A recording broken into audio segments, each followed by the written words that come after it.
Welcome to AI and the Media World, a Future Media Hub's podcast exploring how artificial intelligence is reshaping the world of media.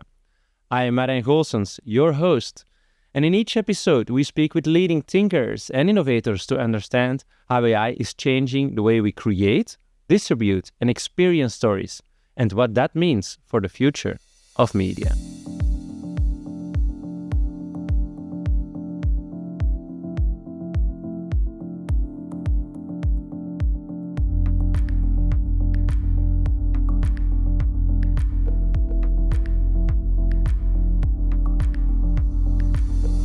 Hello and welcome back to a new episode of AI in the Media World. I'm Marijn, I'm your host. So far we have explored how AI is transforming the media landscape and the importance of developing technology that speaks our own language.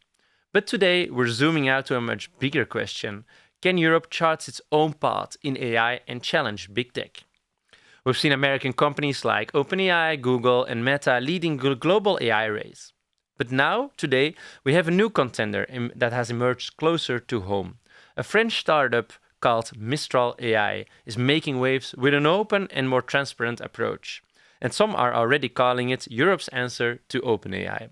So to discuss what this really means, I'm joined by Matthew Blakemore, AI expert and consultant on ethical innovation, who previously already collaborated with us at Future Media Hubs and on an earlier AI podcast. So, Matthew, welcome. Great to have you back again with us. So could you start by a brief introduction of yourself and your work in the AI space? Of course, yes. What a pleasure to be here again. So I've been in the field of AI for over a decade now. I've seen it transform from a field that was seen by investors as something that was a bit pie in the sky to obviously being investors' most popular dish that they love to invest in these days. I mean, it's been fascinating to see the growth of AI, the improvements with computer vision, the emergence of large language models. And so I work with a lot of different businesses in different sectors, but obviously largely creative industries to help support them with the adoption of AI, but also to explore the new models that are out there and Europe's position in that place. Because I have, contributed a lot to EU work regarding the code of conduct of the general purpose AI models and also AI standards in general. Okay, interesting. So you like to explore the unknown a little bit and discover more. Absolutely. I think, there's so much going on in this space. Obviously, people are now talking about superintelligence as well. So I know we're not going to cover that today, but there's so much stuff going on. Yeah. Okay.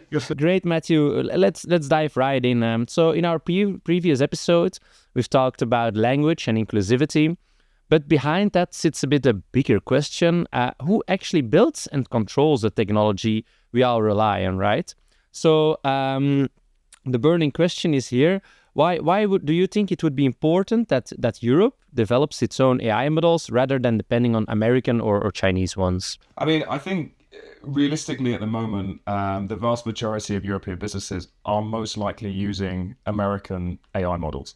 I've noticed more recently that EU and America have started to really build a close relationship regarding AI and joint innovation approaches. And that's got to be a positive thing for Europe because it means we have more of a say or more of an influence over a lot of the AI innovations that come to the continent, and we have kind of American support on that.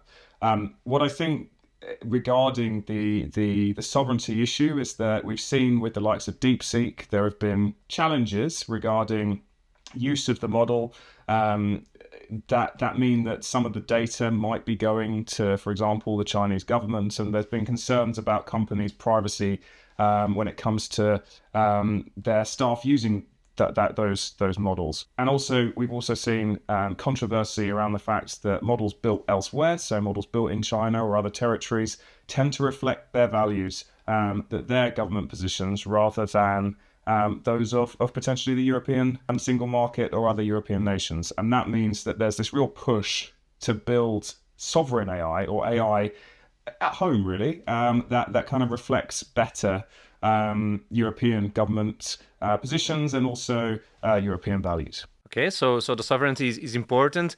I hear, but why would you say now for AI this is more important than ever? Because we've seen other tech waves like the rise of social media and in the beginning the search engines, and they're also highly dominated by non-European tech, right? They are, and you know, if we as Europe want to be able to compete in the tech space, undoubtedly, moving forward, we have to think about AI differently to how we potentially dealt with innovation in the past regarding the internet and other things, because realistically we want to have big players from Europe involved in this space. I think the initiatives such as the UN's new initiative with will.i.am to kind of help educate African children how to use these large language models and AI tools really emphasizes the fact that nations that don't adopt this technology will be potentially left behind.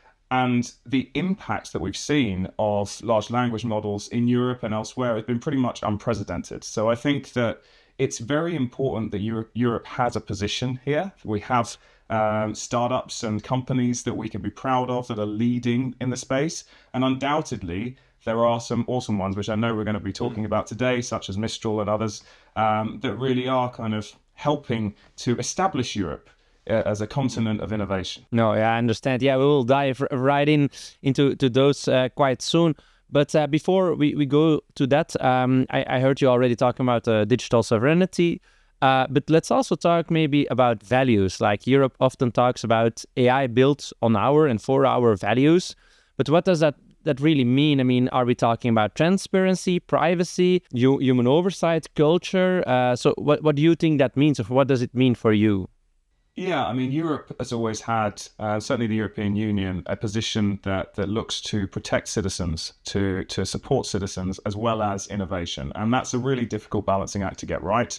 And of course, there have been rewrites of certain parts of the EU AI Act as we've developed, which makes total sense, because when you're leading in this space of regulation and trying to balance it out, there will be teething problems, there will be things that occur, there will be new innovations that you need to think about. But what we have seen is some of the most potentially harmful and dangerous approaches to AI being controlled by the EU AI Act. So restricting those approaches, and that's not really had any negative impacts on innovation. Where there's more controversy is around this transparency piece and what it means for Europe if we demand too much transparency in the eyes of many of the big tech companies, because it might mean, for example, that we don't get access to their models, or it may mean that European startups are at a bit of a disadvantage. And this is where there's controversy, there's conversations about it, and I think it's actually a good thing that at a European level we can have these complex conversations with well-educated people, and we can come up with solutions. And undoubtedly, when we look at what the EU has achieved with the EU AI Act and other things, a lot of other countries around the world are looking to the EU for guidance on how to manage AI innovation effectively. So, Matthew, we've been talking a lot now about digital sovereignty, using AI within our own values and the regulation that helps with this. And I think one of the key players in that space is Mistral. They're taking a very different approach than the big US players or other international players. They're going very much open source. So could you explain a bit what that means, this approach in the AI space? Of course. So effectively, you have two different types of large language models, really. So you have closed models, such as ChatGPT, where OpenAI kind of control the interaction level, although OpenAI are also launching APIs and things now and trying to get into that more open source space. But Mistral have constantly focused on how businesses really can utilize their models. And so created open source models that give businesses more control over how they weight the models, for example, how they optimize the models for use internally. And of course, the big deal there is they're training on a lot of European data. So it's reflecting European values. The models are adhering to the EU AI Act, and actually they're helping to shape a lot of the EU policy in this space, as they should, because they're a big influencer in this space in Europe. Yeah. So it's a bit like a combination, like a communication two ways. Like they follow the regulation, but they also help then shaping the regulation. And most of the time we also look to this as something like an obstacle, but maybe could this be a competitive edge maybe, like this more transparent or different approach to AI?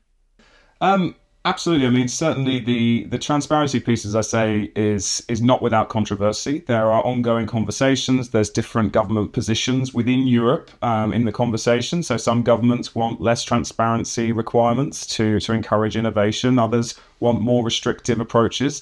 And that's an ongoing conversation and discussion. But I do think it's important that we have companies like Mistral representing Europe on the global stage. Undoubtedly, when it comes to large language models, they are the most well-known European player in this space, and their growth has been incredible. The amount they've raised in terms of funding. I mean, one of the biggest challenges for Europe competing with the likes of the US and China has been this funding gap. Because what we've seen is a lot of really compelling startups in Europe have often missed out or moved to the US because they need the much larger Silicon Valley funding cycles. And so Europe is looking at how they can compete. They've got initiatives such as setting up AI factories. I think it's around 20 AI factories in different territories around Europe. And they're also thinking about how they can make it easier for startups to expand across Europe, because of course one of the biggest challenges has always been that Europe is so diverse. It's both our strength and it's our weakness when it comes to expanding tech companies, because if you think about all the different languages and all the different market rules in different territories, for a startup that can be really difficult to navigate. And so they're trying to streamline that as much as possible to make Europe the most attractive place to build AI and to scale AI. Yeah, and to build and scale AI, as you said, you also need funding. So you've touched that very, very short, but funding is very important. You're building big foundational models. They need a lot of training data. It's not cheap. It's not something easy to do. And I think, Mistral in 2023 got a lot of, buzz around it. They got very big funding. They were also very good founders, of course. But I think very recently they even got a Series C of 1.7 billion. That was close or almost closed.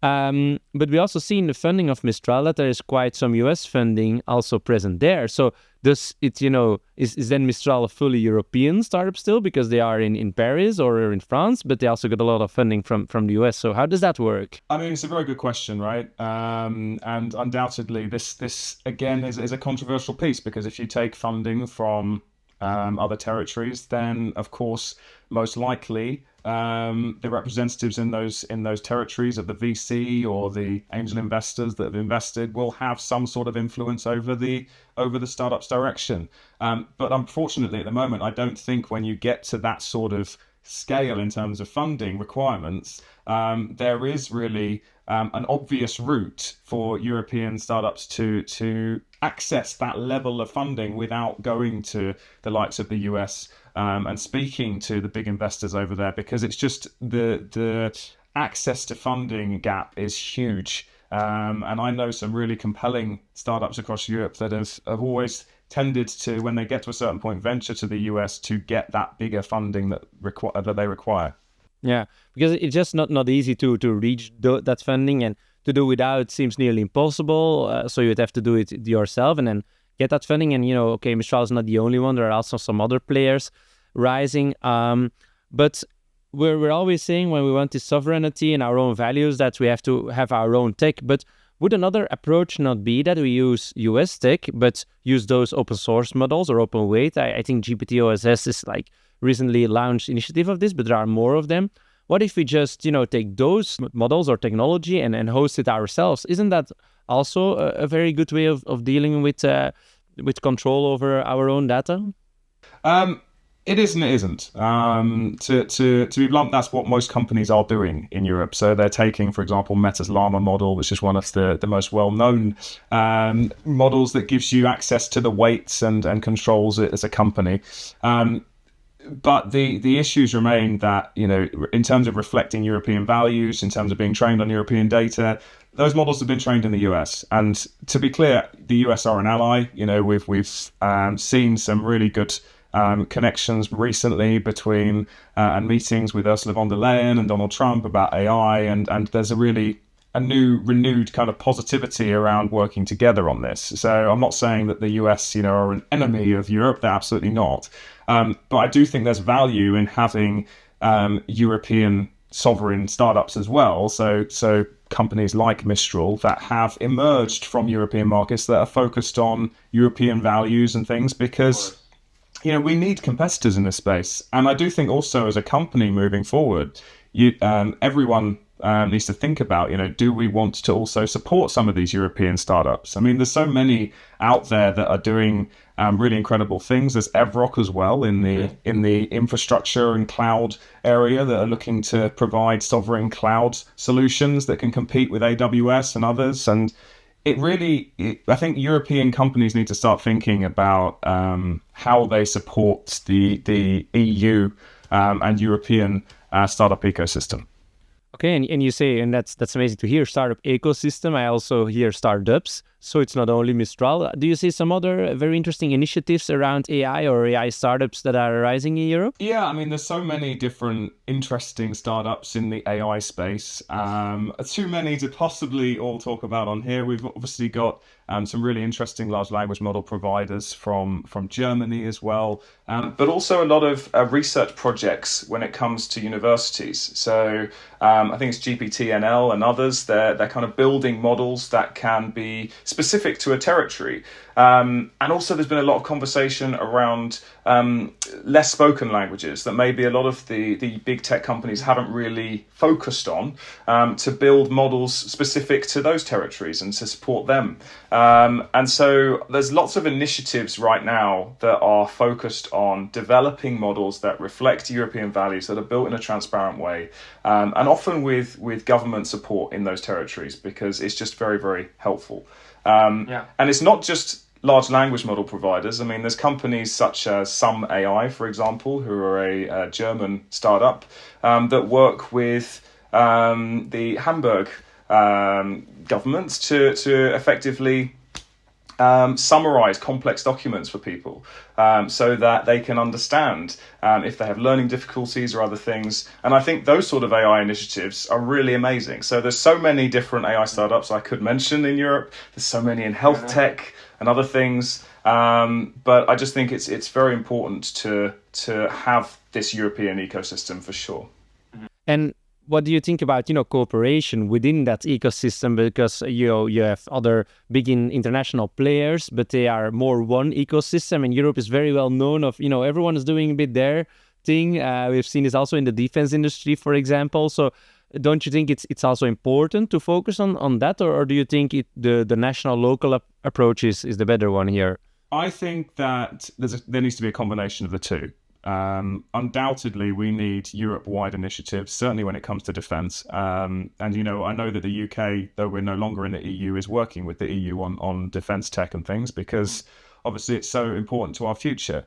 Unfortunately, as a continent, we're in a position now where we need to think about those things. And so there is a lot of investment in defence tech. And I think to an extent, that has meant that maybe we've invested less in the large language models produced, all that sort of stuff, because we've been so focused on the Ukraine situation and also just in general instability globally, and thinking about what we need to do as a continent to be safe.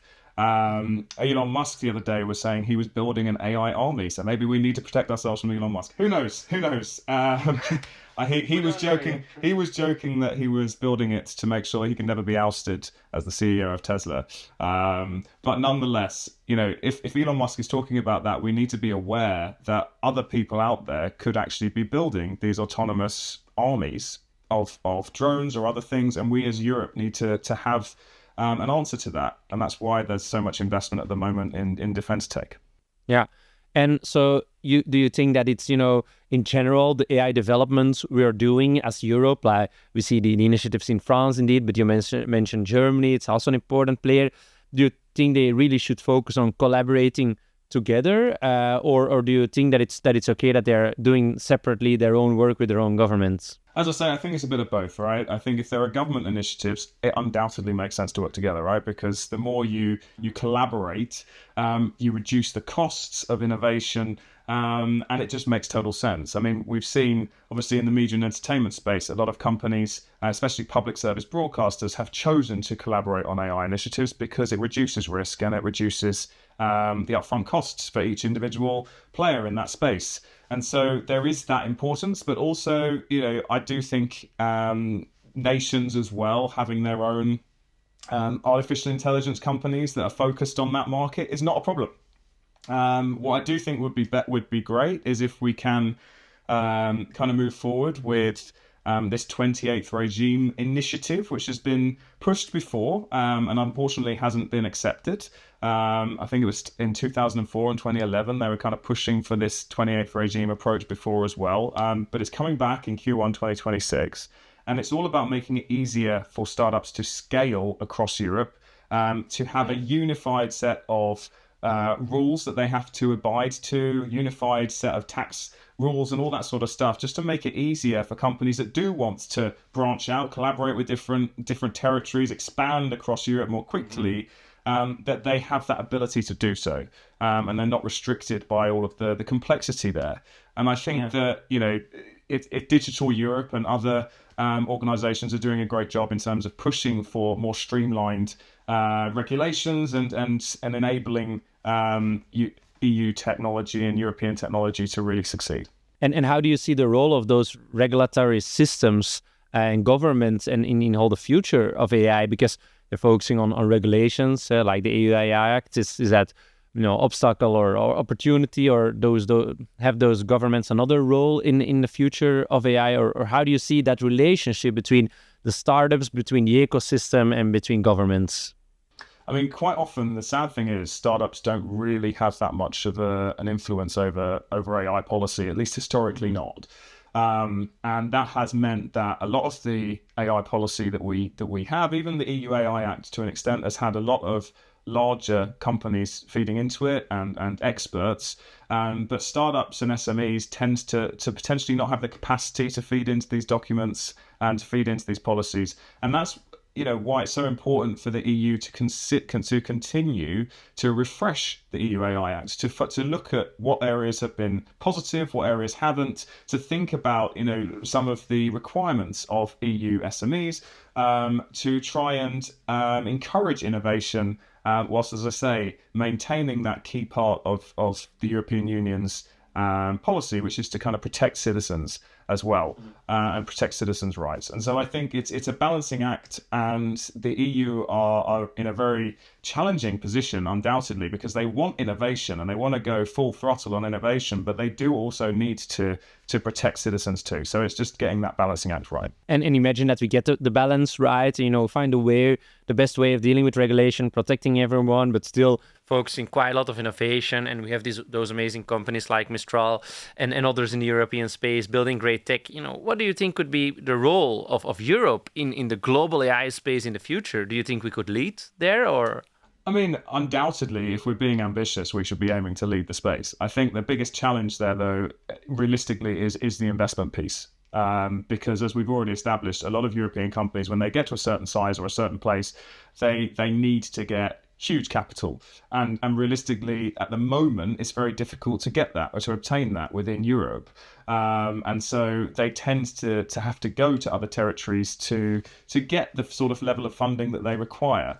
And that's why I think the EU has consciously moved towards a closer relationship with the US and focused on joint innovation initiatives, because there is an understanding that to really grow and expand, we kind of need access to the level of funding that they have over there. Obviously, I would love Europe to be able to lead in this space. I think we absolutely have the brains to do that and the knowledge to do that. But it's where that funding is coming from, and with the defense tech requirement at the moment from the EU, you would have a difficult time saying to the European Union, you shouldn't be investing in defense tech right now. You should be putting all that funding into large language model providers to be the leading LLM provider.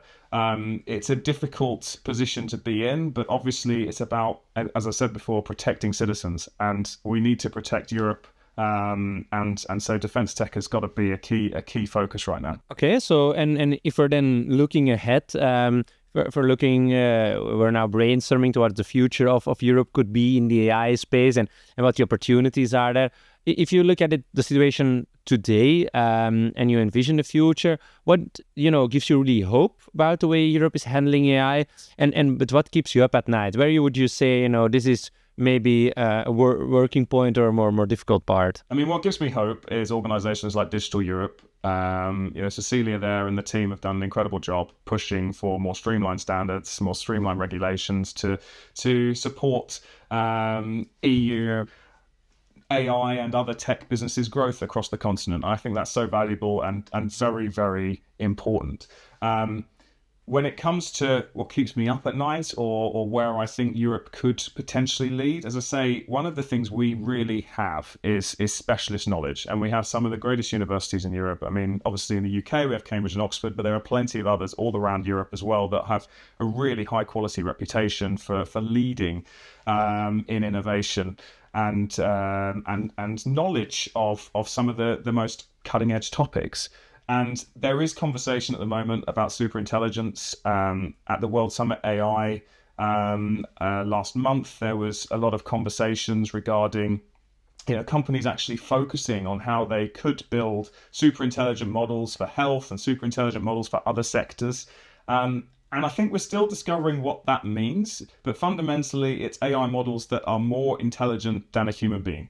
Mm-hmm. And obviously, we've had warnings from some AI experts, including some of the greatest innovators of our time in the AI space, that we need to think about regulations to protect human beings, to protect our species from superintelligent AI, or at least from people who might use superintelligent AI in harmful ways. And the EU AI Act has done a great job in protecting citizens from the most harmful uses of artificial intelligence as it currently stands. But obviously superintelligence is another thing entirely, and there may be new harms we need to think about.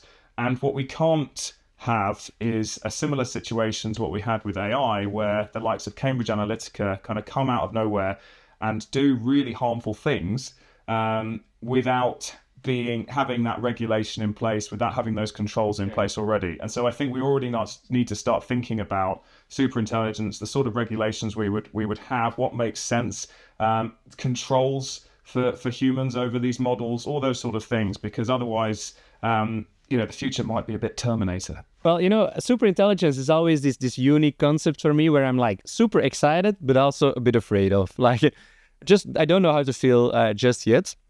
It was great to think with you together towards this bigger and broader future. I'm curious and very interested in to see where we end up on that part. But to round up a bit our conversation and to go a bit more close to this time in the time horizon, more close today. For people working in media and in creative roles, what practical signs or tips or what signs should they look at, and what practical tips could you give to them concerning European AI?